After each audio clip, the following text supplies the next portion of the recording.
South ఇండియాలోని అతి తక్కువ ధరలకి రత్నాలనందించే ఏకైక సంస్థ 6JVR. నమస్తే, నేను Keshav. Welcome to Suman TV. ఆంధ్రప్రదేశ్లో కొత్తగా ఏర్పడిన ప్రభుత్వం విభజన హామీలపైన ఎంతవరకు చిత్తశుద్ధితో ఉంది? అలానే పోలవరం లాంటి ముఖ్యమైనటువంటి నిర్మాణం విషయంలో ముఖ్యమంత్రి చంద్రబాబు నాయుడు పర్యటన తర్వాత ఎలాంటి కదలిక వచ్చింది? అనుకున్న గడువులోగా పోలవరం నిర్మాణం పూర్తి చేసేటువంటి అవకాశాలు ఎంతవరకు ఉన్నాయి? ఈ అంశాలపైన విశ్లేషణ చూద్దాం. మనతో పాటు ఆంధ్ర మేధావుల forum founder chairman Chalasani Srinivas గారు ఉన్నారు. శ్రీనివాస్ గారు నమస్కారం. నమస్కారం, అందరికీ నమస్కారం. పోలవరం పర్యటన ముఖ్యమంత్రి అంటే విభజన హామీలు అనగానే ఇప్పుడు ఉన్నటువంటి పరిస్థితుల్లో ఆంధ్రప్రదేశ్లో ప్రధానంగా వినిపిస్తున్నాయి పోలవరం రాజధాని. సో పోలవరానికి నేరుగా మొదటి పర్యటనే ప్రమాణ స్వీకారం చేసిన తర్వాత, బాధ్యతలు స్వీకారం చేసిన తర్వాత వెళ్ళిన తర్వాత ఒక మంచి ఇండికేషన్ వచ్చింది. అనుకున్నంత వేగం ఉంటుంది ప్రాజెక్టు, ఏదో 3 ఏళ్లలో అంటున్నారు, 4 ఏళ్లలో కంప్లీట్ అవుతుంది అనేటువంటి మాట చెప్తున్నారు. సో ఏ విధంగా చూడాలి? మొత్తం ఇది రాష్ట్రానికే వరప్రదాయని అన్నారు. ఈ ప్రాజెక్టు విషయంలో ముందడుగు పడేటువంటి అవకాశాలు ఎంతవరకు ఉన్నాయి? మొట్టమొదటిగా మొన్న కూడా చెప్పాను, బాధ్యతలు స్వీకరించిన సునామీలాగా వారు వన్ సైడ్గా తుఫానుగా సునామీలాగా విజయం సాధించి అధికారంలోకి వచ్చిన చంద్రబాబు నాయుడు గారు మరి కూటమికి, జనసేన ప్లస్ కూటమికి, వారికి బాధ్యతలు స్వీకరించిన గౌరవ మంత్రివర్యులకి అందరికి కూడా అభినందన తెలియజేద్దాం. మేము మొన్న సమావేశం పెట్టాము. మొత్తం రాష్ట్ర వ్యాప్తంగా ఒక రౌండ్ టేబుల్ సమావేశం పెట్టి అనేక మంది నేతలు, కార్మిక సంఘాల అధ్యక్షులు, విద్యార్థి యువజన నేతలు, అలాగే జేడి లక్ష్మణ్ గారు, సిపిఎం పార్టీ నేత శ్రీనివాసరావు గారు, రామకృష్ణ గారు, Congress party working president Padmasri గారు, డిసిసి నేత నరసింహ గారు అని అందరూ వచ్చారు. సిఐటియు నేతలు అందరూ వచ్చారు. దాంట్లో ఒకటి మేము చెప్పింది, రాష్ట్ర ప్రభుత్వానికి సంపూర్తిగా సహకారం అందిస్తాం ఈ విషయంలో. ఎందుకంటే సమయం కూడా ఇవ్వాలి రాష్ట్ర ప్రభుత్వానికి, ఒక మనం సమయం ఇవ్వాలంటే లాస్ట్ టైం కొంతమంది అడిగారు, జగన్మోహన్ రెడ్డి గారికి 40 రోజుల సమయం ఇచ్చి మొత్తం కలెక్టరేట్స్ ముట్టడించారు కదా అన్నారు. లాస్ట్ టైము ఆయన మే 30వ తారీఖున ప్రమాణ స్వీకారం చేయగానే జూలై 16 నుంచి మొదలుపెట్టాం. ఆయన మేము ఏం చేస్తామని అన్నారండి. వీళ్ళకి ఇమీడియట్ రియాక్షన్ ఇచ్చేసారు ఢిల్లీ పర్యటన తర్వాత. మనం మెజార్టీ ఉందో, అవకాశం మెజార్టీ తక్కువ ఉంది, ఇప్పుడు బాగుంది. అయినా రాష్ట్ర ప్రభుత్వంలో ఆ రోజు ఆయనకు అనుభవం తక్కువ ఉంది, వాళ్ళ అనుభవం ఉన్న చంద్రబాబు నాయుడు గారు ఉన్నారు. పై కేంద్రంలో ఉత్తర భారతీయ జనతా పార్టీకి మెజార్టీ తక్కువ ఉంది, వీళ్ళ మీద డిపెండ్ అయి ఉన్నారు. అందువల్ల వాళ్ళ అంటే డబుల్ ఇంజిన్ త్రిబుల్ ఇంజిన్ సర్కార్ నమ్మనండి. ఇంతకుముందు 2014 ఉంది చంద్రబాబు నాయుడు గారు, కళ్యాణ్ బాబు గారు బీజేపీ కలిసి ఉన్నారు, ఓ త్రిబుల్ ఇంజిన్ సర్కారు. ఇప్పుడే అంతే ఉంది. ఇవాళ వచ్చి బహుజన సమాజ్ పార్టీ ఏంటో చేరలేదేమి. అందువల్ల బట్ చిత్తశుద్ధిలో లోపం ఉంటేనే ప్రాబ్లం. మోడీ గారు చిత్తశుద్ధిలో, ఆదాని గారు డిక్టేట్ చేసిన ప్రకారం దేశం నడుస్తుంది అనుకోండి, వేరే సంగతి. అందుకని దాని మీద సమావేశం పెట్టాం. పూర్తి ఎంతున్నా ఉడతా సాయం అనుకుని ఏం సాయం, మా సాయం అయితే వాళ్ళ సహకారం ఉంటుందన్నాం. అఖిలపక్ష కమిటీ కూడా పెట్టండి. ఒకవేళ వైఎస్ఆర్ పార్టీ కూడా రావాలి దాంట్లో. లాస్ట్ టైం లాగా వాళ్ళు వస్తే వీళ్ళు రాకపోవడం వల్ల ఉండకూడదండి. అందువల్ల మీరు రండి, అందరూ కలిసి. వాళ్ళు రాపోయిన వాళ్ళు ఆంధ్ర ఇప్పుడు చిత్తశుద్ధి లేనట్లు లెక్క. కేంద్రం దగ్గరికి వెళ్ళి ఇలా ఉందని నివేదిద్దాం. వాళ్ళు కాలర పట్టుకోమని ఎలా చెప్తానండి? వాళ్ళు we have to give sufficient time. 2019 కంటే ముందు కంటే తర్వాత ఉధృతంగా ఉద్యమం చేసినా సరే మెజర్మెంట్ చూపించలేదు, గట్టిగా కేంద్ర మంత్రులు కలిసి సరిపోయింది. ఇవాళ మాత్రం నా అభిప్రాయం ఇది గోల్డెన్ టైం అండి. అంటే దయచేసి ప్రతి ఒక్కరు అర్థం చేసుకోవాల్సింది ఏంటంటే, ఒక మనిషికి యాక్సిడెంట్ అయినప్పుడు 1 అవర్ గోల్డెన్ టైం అంటారు. ఫస్ట్ 1 అవర్ ఎక్కువ కేసులు, బ్లడ్ క్లాట్ అవ్వటం, తలకాయ కింద పడుతుంది, ఇవన్నీ ఉంటాయి. ఒక 50 నిమిషాలు అదేదని అనుకోండి. ఆ తర్వాత తీసుకెళ్తే ఇబ్బంది ఉంటుంది. ఇవాళ ఆంధ్రప్రదేశ్ గోల్డెన్ టైం లాంటిది విభజన హామీల సాధన కోసం. ఇవాళ చాలామంది విభజన హామీలు అక్కర్లేదు, హోదా అక్కర్లేదు అనే వాళ్ళు ఆంధ్ర ద్రోహులు కొంతమంది బయలుదేరారు. వీళ్ళు బహుశా ఆదాని గారు అండ్ కంపెనీ నుంచి, గుజరాత్ నుంచి మ్యానుఫ్యాక్చర్ అయి ఉంటారు. అలా ఆంధ్రప్రదేశ్కి అంత ద్రోహం చేసేవాళ్ళు తిరుగుతల పెట్టలు ఎవరు లేరు. తెలంగాణలో అన్ని చోట్ల పాపం కావాలంటున్నారు, వాళ్ళు విభజన హామీలు ఇవ్వండి నష్టపోయారు అంటున్నారు. అందువల్ల దాదాపుగా అందరూ, ఎవరికి అసలు ఇబ్బంది లేదండి. ఈవెన్ జనసేనలో ముఖ్యమైన బాధ్యులు కూడా నేను మాట్లాడితే టీవీ మాధ్యమం ఖచ్చితంగా మనం వేయాలని అఖిలపక్షం వెళ్దాం అన్నాను. That must be the positive attitude. Lokesh గారు కూడా విభజన హామీల మీద దృష్టి పెట్టాల్సిందే అని మాట్లాడారు. పాజిటివ్ 10 ఏళ్ళు అయిపోయింది కాబట్టి ఇప్పటికైనా ఫోకస్ చేయాలి. అవునండి. కొంతమంది బయలుదేరతా 10 ఏళ్ళలో లోపే ప్రత్యేక హోదా రావాలండి. అబ్సల్యూట్లీ నాన్ సెన్స్ అండి. యూజ్లెస్ బ్రెయిన్స్ అప్లై చేయొద్దానండి. దానికి టైం లిమిట్ ఏమీ లేదు. వచ్చిన కాంచి 10 ఏళ్ళు, 5 ఏళ్ళు, 15 ఏళ్ళు అనేది డిఫరెంట్ ఇష్యూ. ఎందుకంటే ఈశాన్య రాష్ట్రాల్లో దాంట్లో వచ్చే రాయితీలు ఇంకా కొనసాగుతున్నాయి. అందువల్ల నా అభిప్రాయం దిస్ రైట్ టైం అండి. వెళ్ళి గల్లా పట్టుకొని మోడీ గారి దగ్గర ఇంట్లో దగ్గర ధర్నా చేయమని చెప్పాం. లాస్ట్ 2014 చెప్పాం, 15 నుంచి చెప్తాను. ఇవాళ అవసరం లేదు, ఆల్రెడీ ప్రభుత్వంలో భాగస్వామిగా ఉన్నారు, ఆధారపడి ఉన్నారు. కాబట్టి సాధ్యమైనంత వరకు మనం తెచ్చుకోవడానికి ప్రయత్నం చేయాలి. ఇది గోల్డెన్ టైం కాబట్టి అండ్ బంగారు సమయం ఇది. అసలు ఈ పోలవరం ఇష్యూ ఏంటి? నిన్న ముఖ్యమంత్రి మొదటిసారిగా పర్యటన చేశారు. అవునండి. పోలవరం కట్టాలంటే అది ఒక కళ మొత్తం కూడా డిస్ట్రాయ్ అయిపోయింది, నేను ఒకటి మాత్రం నిర్ణయం వలన అనేటువంటి ఒక మాట ఉపయోగించారు. ఏ విధంగా ఏమవుతుందంటే ఇవాళ ఇది చాలా కాంట్రవర్షియల్ సబ్జెక్టు. ఇప్పుడు నేను మాట్లాడేది ఏమవుతుందంటే మీరు ఆ ఘటన ఉండండి, ఈ ఘటన ఉండండి, వాళ్ళకి బానిసగా ఉండండి, వీళ్ళకి బానిసగా ఉండండి, వాళ్ళు చెప్పేదంతా సత్యమని ఇని తరించండి, లేకపోతే పెరిష్ అయిపోండి. ఇదేం దౌర్భాగ్య స్థితి అండి ఆంధ్రప్రదేశ్లో.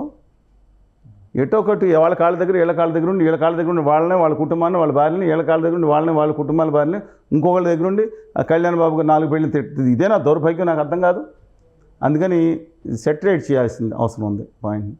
మొట్టమొదటిగా ఒక కళ పెద్దలు మొదలైన దివంగతులైనారు, వారికి నమస్కారం పెట్టుకుంటూ ఎర్ర నారాయణస్వామి గారు పోలవరం సమితి అధ్యక్షుల కింద 1941 మీకు తెలిసిన చరిత్ర చెప్పాల్సిన అవసరం లేదు. రాజశేఖర రెడ్డి గారు దాన్ని 2005లో 111 ఇచ్చి మొదలుపెట్టడం జరిగింది. కాలువలో ముందు చేయడం జరిగింది. తర్వాత కేంద్రం నుంచి పర్మిషన్ తీసుకురావటం, కరణం రాంబాబు గారు మొట్టమొదటి ల్యాండ్ ఇవ్వటం ఇవన్నీ జరుగుతూ ఉంది. చాలా సంతోషం. ఆ తర్వాత ఏం జరిగిందంటే మీకు తెలుసండి, ఆయన చనిపోయిన తర్వాత కొంచెం మందగించింది. 2011లో దాని ప్రాజెక్ట్ కాస్ట్ 10లో బేసిక్గా 10,000 కోట్లు అన్నారు. తర్వాత 2013లో భూ సేకరణ ఇవన్నీ చట్టం మారింది. ఈ భూ చట్టం వచ్చిన తర్వాత కాస్ట్ ఇబ్బడిగా పెరిగింది. 16,000 కోట్లని ముందు అన్న సందర్భంలో దాన్ని 2017లో దాన్ని 55,000 కోట్లుగా అంచనా మదింపు చేశారు. రాష్ట్ర ప్రభుత్వం ఖర్చు పెట్టిన అసలు 100% నిధులు కేంద్రం ఇవ్వాలి, కానీ రాష్ట్ర ప్రభుత్వం ఖర్చు పెట్టిన నిధులు ఏదైతే 5,000 crores ఉన్నాయి అప్పటికి, అది కూడా వాటా కింద వేసుకుంటున్నాం, లేదంటే 5% వాటా కింద అనుకున్నారు. ఈ నేపథ్యంలో 2017లో 55,000 కోట్లు అంటే 53,000 కోట్లకు ఆమోదించడం జరిగింది. అది టెక్నికల్ అడ్వైజర్ కమిటీ కానీ మిగతా కానీ ట్యాగ్ కానీ మిగతా కానీ. ఇవాళ ఈ నేపథ్యంలో వాళ్ళు ప్రతి ఒక్కళ్ళు అర్థం చేసుకోవాల్సింది ఏంటంటే ప్రాజెక్టు 73% పూర్తయిపోయిందని ఒకళ్ళు కాదు, మా ఉద్దేశం 74%. నేను ఒక విషయం చెప్తాను. మీరు స్థలం కొనుక్కుని ఇల్లు కట్టుకుంటారు. ఇల్లు ఖర్చు 3 లక్షలు, స్థలం ఖర్చు 7 లక్షలు. ఓకేనండి.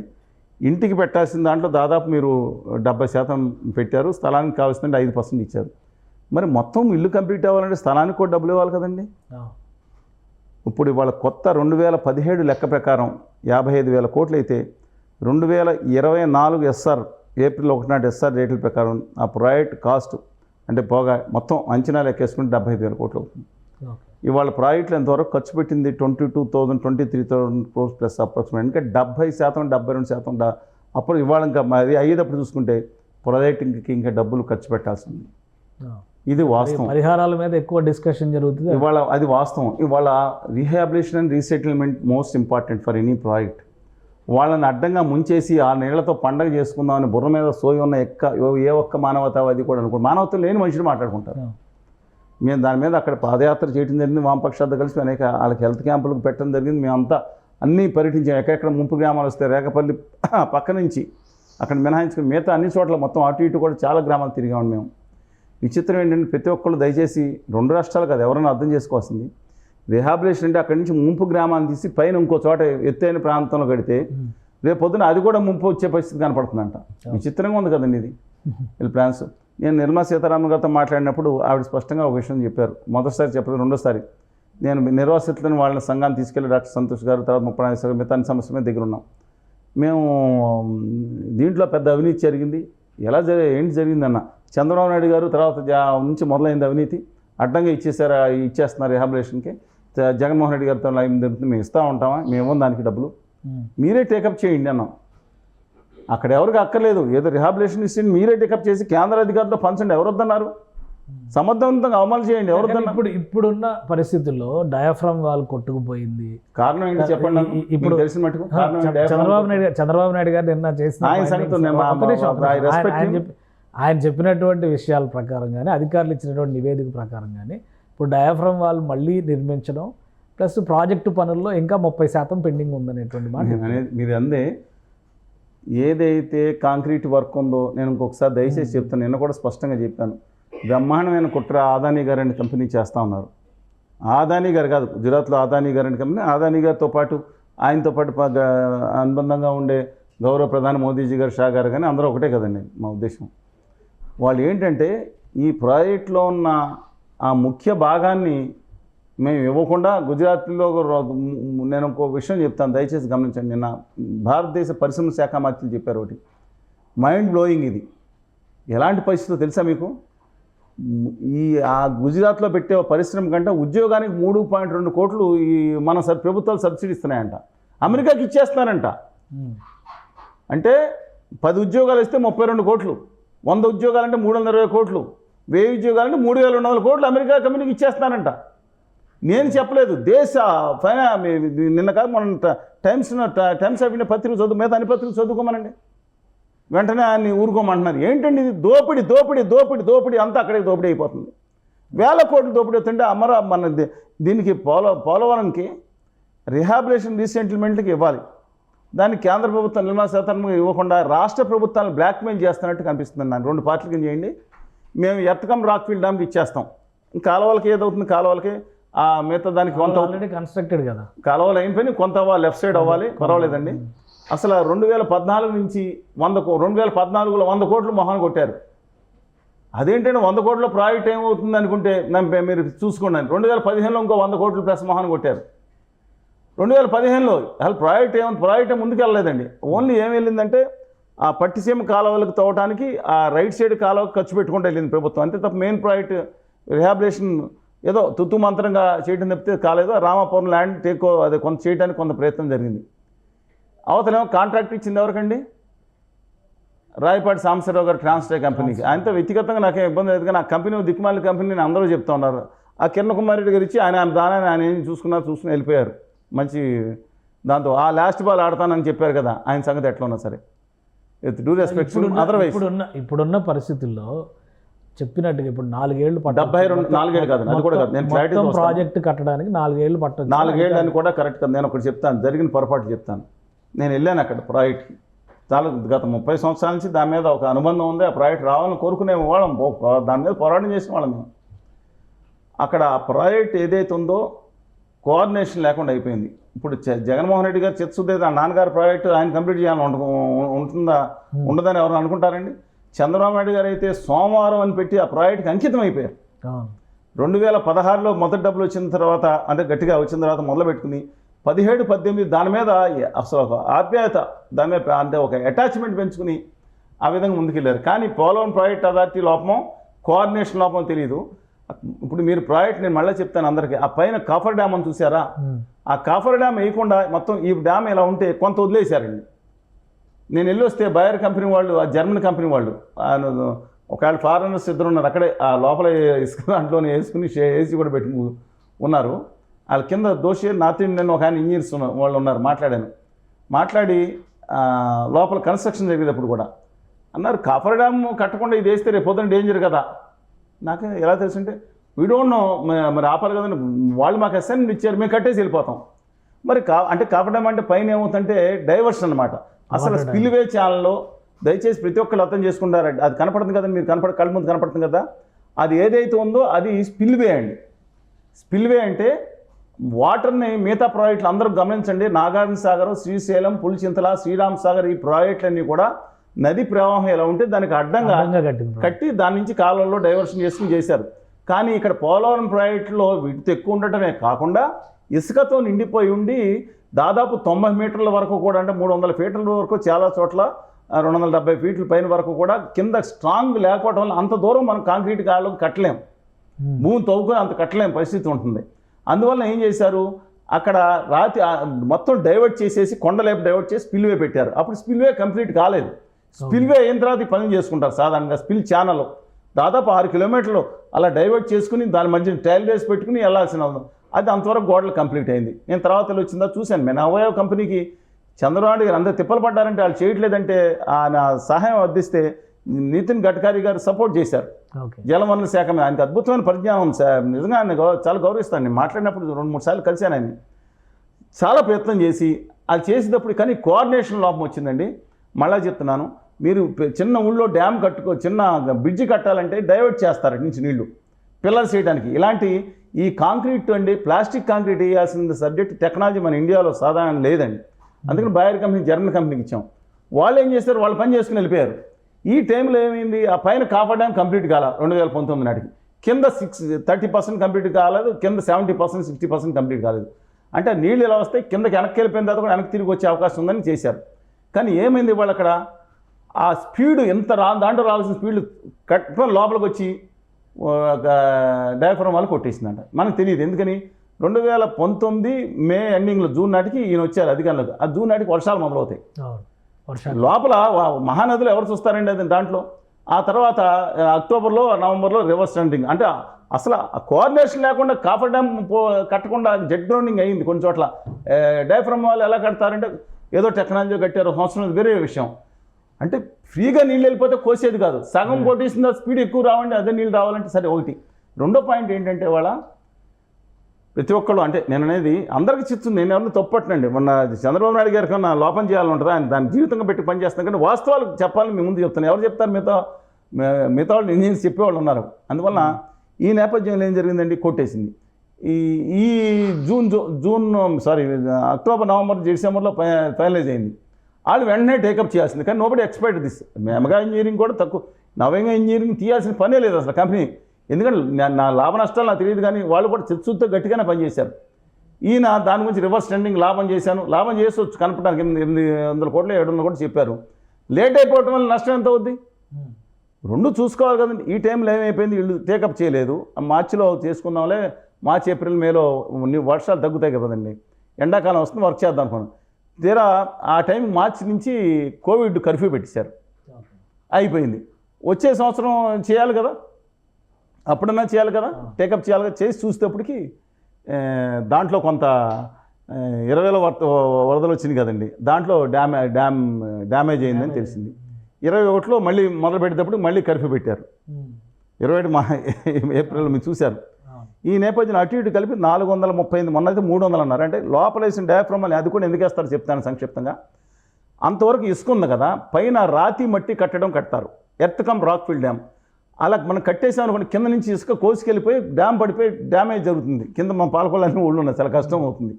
అందువల్ల కింద డయాఫ్రమ్ వాళ్ళు వేసి అది సీపేజ్ లేకుండా ఆపుతుంది. కాబట్టి దీని మీద మనం earth cum rock fill dam వేస్తాం. ఈ నేపథ్యంలో ఏమైంది, ఈ డ్యామేజ్ అయింది. ఈ డ్యామేజ్ అయితే ఎర్త్ కమ్ రాక్ ఫిల్ అదంతా పడపడేసి పడేస్తారు సంవత్సరంలో. పెద్ద ఇబ్బంది కూడా కాదు, 10,000 ట్రక్కులు పెట్టుకుంటారు వాళ్ళు. ఈ నేపథ్యంలో ఇది డ్యామేజ్ అయిన తర్వాత ఇప్పుడు కడితే మళ్ళీ డ్యామేజ్, ఇప్పుడు ఏం చేయాలనేటప్పుడు సెంట్రల్లో హైడ్రో వాటర్ వర్క్స్ వాళ్ళు, తర్వాత సెంట్రల్ వాటర్ కమిషను, మిగతా వాళ్ళని తీసుకుని ఇలా హాలో షేప్లో, అంటే ఈ పోయిన దాన్ని ఎలా చేద్దామా అంటే, ఇవాళ రామానాయుడు గారు కొత్తగా ఇరిగేషన్ శాఖ మంత్రులుగా చేశారు. డాక్టర్ రామానాయుడు గారు ఇది వ్యవసాయం మీద ఆయన డాక్టరేట్ చేసిన ఆయన, మంచి అనుబంధం ఉన్నాను. గబుకుని ఆళ్ళలాగా మాట్లాడేసి నేను కంప్లీట్ చేసేస్తాను మాట్లాడే మనిషి కాదని నా అభిప్రాయం ఆయన మీద. ఆయన డెఫినెట్గా చాలా ఆచి చూసి నేను మాట్లాడినట్టున్నారు. అది that must be the spirit of A minister అండి అండర్స్టాండింగ్లో. ఇప్పుడు కొత్తది ఏంటంటే వాళ్ళ ప్లాన్, ఇది ఎలాగో డ్యామేజ్ అయినప్పుడు సెమ్గా రిపేర్ చేద్దాం, కొత్త వాళ్ళు వేద్దాం, ఇంకోటి అటు నుంచి ఇటు వరకు డబల్ స్ట్రాంగ్గా ఉంటుంది, ఇంకా సీపేజీ లేకుండా ఉంటుంది. మనకు బాగుంది. ఇంకో 900 పూర్వం 450 కోట్లు, ఇప్పుడు 800 700 టెంపరేస్తే అవుతుంది. వాళ్ళని పిలిపించేద్దామంటే యుద్ధ ప్రాతిపదికగా చేస్తే, ఇంకొకళ్ళు నాకు చెప్పింది how far it is to ఉండండి, I'm also discussing some of the engineers. But అది ఒక సంవత్సరంలో యుద్ధ ప్రాతిపదికన చేస్తే, భారీగా డిప్యూట్ చేస్తే కనుక బయర్ కంపెనీ కానీ మిగతా వాళ్ళు కానీ ఒక సంవత్సరంలో కంప్లీట్ చేయొచ్చు.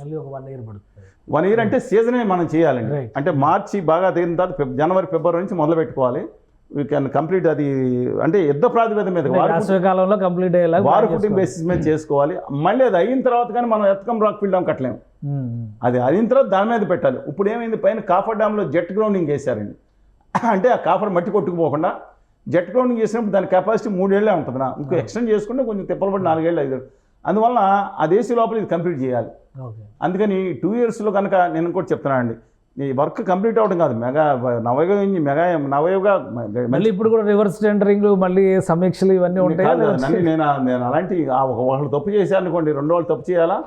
నవయుగ కంపెనీ ఇస్ ఎక్సలెంట్ కంపెనీ, చాలా అనుభవం ఉంది దాంట్లో, ప్రాజెక్టులు దాంట్లో. పైపుల విషయాల్లో మెగా కంపెనీకి అనుభవం ఉంది, కానీ హ్యావింగ్ లాట్ ఆఫ్ రిజర్వ్స్ అనుకోండి. నాలెడ్జ్ నేను తక్కువ అని అనుకోను ఏ కంపెనీని.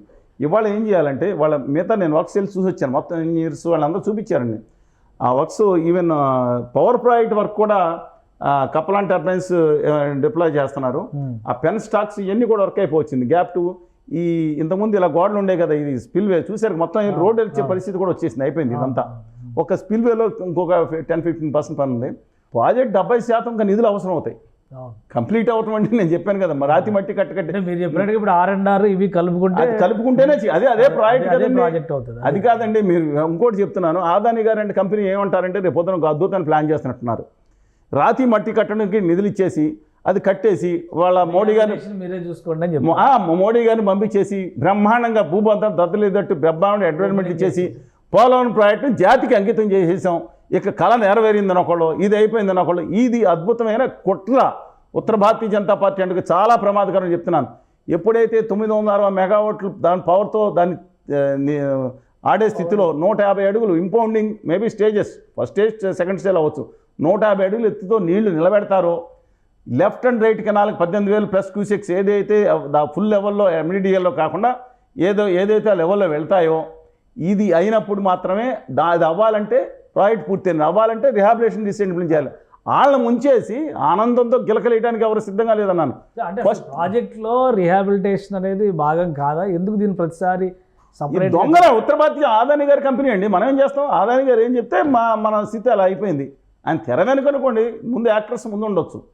ఇవాళ ఈ దేశాన్ని శాసించేది వాళ్ళు కాకుండా ఇంకెవరు శాసిస్తున్నారండి ఇవాళ? అందుకని మనం అందరం ఆదాని గారి దగ్గరికి వెళ్ళి సార్ ఇది మరి మీరు దయచేసి మీ వాళ్ళకి చెప్పండి, ఇది ఒక శ్వాస లాంటిది, ఒక నాడి లాంటిది, జీవనాడి లాంటిది. 1941 నుంచి ఆయన దగ్గర నుంచి కల్నల్ టెర్గాసి ఎక్కడెక్కడికి వెళ్ళినాయండి మీకు మ్యాప్స్.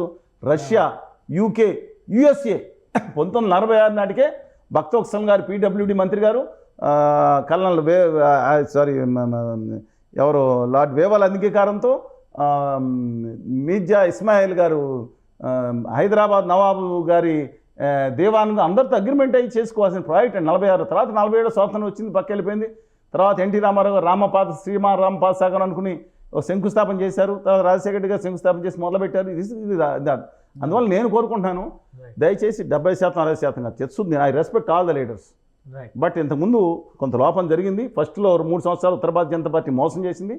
చంద్రబాబు నాయుడు గారు యుద్ధ ప్రాతిపదిక మీద నిద్ర లేకుండా పనిచేశారండి. మిగతా వాళ్ళు ఎవరు అనుకోవచ్చు, బట్ ఆ రోజు ఆయన మెచ్చుకోవాలి. ఆ తర్వాత జగన్మోహన్ రెడ్డి గారు కూడా చేసేద్దాం ఇప్పుడు కక్షాదింపు మానుకుని నిజంగా చెప్తున్నాను. నా నవయుగాన్ని కంటిన్యూ చేయించుంటే అయిపోతుందని నేను అన్న. ఎందుకంటే రిహాబిలేషన్ అవ్వాలండి. రిహాబిలేషన్ అవ్వకుండా డ్యామ్కి ఎలా కడతారండి? ఈ రిహాబిలేషన్ రీసెటిల్మెంట్ ఇవాళ కేంద్రం నుంచి తెచ్చుకోవాలి. ఇంకో పార్టీ ఆదాని గారి కంపెనీ ఇంకో ప్రణాళిక వేస్తున్నారంట. ఆ నిధులు మనం ఇవ్వటేందుకు ఆ గుజరాత్కి దానికి పెట్టుకున్నాం, జనాంధ్ర తోలు తీసి వసూలు చేసే కార్యక్రమం చేయండి అని చెప్పి వాళ్ళ అనుచరులకు ఆదేశాలు ఇస్తున్నారంట. ఇదేమని న్యాయమండి? ఉమాభారతి గారు ఏం లెటర్ రాశారు చూడండి. జనం 100% నిధులు వాళ్ళు ఇవ్వాలంటే ఒక కుట్ర చేసి ఆంధ్రప్రదేశ్ అనంతపురం జిల్లా నుంచి శ్రీకాకుళం జిల్లా నుంచి వీళ్ళ తోలు తీసి వీళ్ళ సెస్ చేసి వీళ్ళ ఎత్తి మీద వసూలు చేసే పని మీద ఉండండి మీరని చెప్తున్నారండి. ఏందండి ఇది? ఒక ఆత్మగౌరవం లేదా? పోలవరం సెస్ చేయాలని సెస్ చేస్తారో తోలు తీసే ట్యాక్స్ చేస్తారో మొత్తం అనంతపురం నుంచి హిందూపురం నుంచి ఇచ్చాపురం దానికి వసూలు చేసి ఇంకా తెలంగాణకు కూడా వసూలు చేయమంటారు, పాండిచ్చేరిని కూడా వసూలు చేయమంటారు.